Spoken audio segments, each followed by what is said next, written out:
नमस्कार मैत्रिणींनो, इथे पावशेर कारले आणलेले आहेत बघा. छोटे छोटे कारले आहेत गावरान. आता आपण त्याला काप करून घेऊया छोटे छोटे. अशा प्रकारे आपण काप करून घेतलेले आहेत.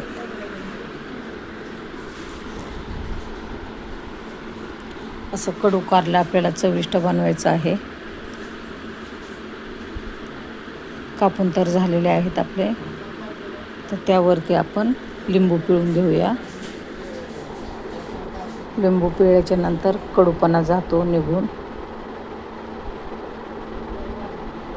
चांगलं लिंबू पिळून घ्यायचं आहे. आता मीठ टाकून द्यायचं आहे 1 चमचा. हळद पण टाकून द्यायची आहे. सर्व मिक्स करून घ्यायचं आहे.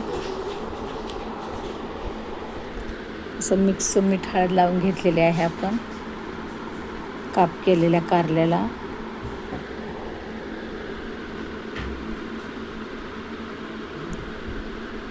तर मस्त आपण पाण्यातून धुवून काढूया.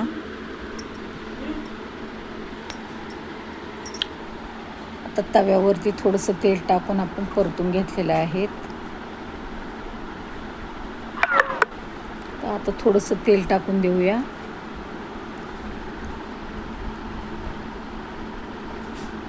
तेल टाकल्याच्या नंतर आपण थोडासा मसाला टाकलेला आहे. खोबऱ्याचं वाटण आहे, खोबरे आणि शेंगदाण्याचं. ते मिक्स करून घेऊया चांगलं. आणि थोडीशी मिरची पावडर आणि घरचा मसाला टाकून दिलेला आहे. असं खमंग कारलं झालेलं आहे आपलं. कडूपणा अजिबात लागत नाही.